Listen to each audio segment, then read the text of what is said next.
ইউক্রেনের রুশ বাহিনীর ব্যাপক ক্ষেপণাস্ত্র ও ড্রোন হামলায় একই পরিবারের 4 জন সহ অন্তত 5 জন নিহত হয়েছেন এবং আহত হয়েছেন আরও অনেকে। এছাড়া বিদ্যুৎহীন হয়ে পড়েছেন হাজার হাজার মানুষ। শনিবার রাতভর বৃষ্টির মতো ক্ষেপণাস্ত্র ও ড্রোন হামলা চালিয়েছে রাশিয়া।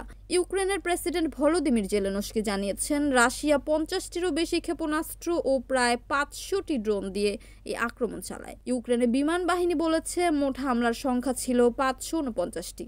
জেলেনস্কি বলেছেন, আমাদের আরও আকাশ প্রতিরক্ষা ও দ্রুত প্রতিরক্ষা চুক্তি বাস্তবায়ন প্রয়োজন, যাতে এই আকাশ সন্ত্রাস অর্থহীন হয়ে পড়ে। একতরফা আকাশ যুদ্ধবিরতি হলে তবেই প্রকৃত কূটনীতির পথ খুলে যেতে পারে। হামলার সবচেয়ে বেশি ক্ষতি হয়েছে পশ্চিমাঞ্চলীয় লোভিভ অঞ্চলে।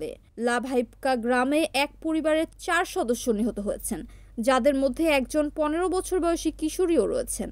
এছাড়া আহত হয়েছেন পরিবারের আরেক সদস্য ও 2 প্রতিবেশী। লোভিভের আঞ্চলিক প্রকাশক ম্যাক্সিম কোজিৎস্কি বলেন, 2022 সালের যুদ্ধ শুরুর পর এটাই অঞ্চলটিতে সবচেয়ে বড় হামলা। শুধু লোভিভ এলাকায় 163টি ড্রোন ও ক্ষেপণাস্ত্র শনাক্ত করা হয়।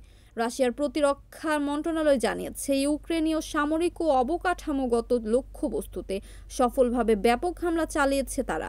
ইভানো-ফ্রাঙ্কিভস্ক, Chernihiv, Sumy, Kharkiv, Kherson, Odesa ও জাপোরিঝিয়া।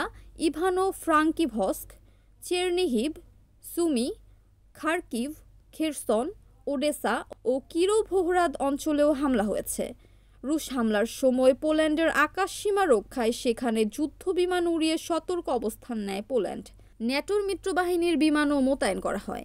আকাশ প্রতিরক্ষা ও রাডার সিস্টেমকে সর্বোচ্চ সতর্ক অবস্থায় রাখা হয়েছে বলে জানিয়েছে পোল্যান্ডের সামরিক command. NAN TV news desk.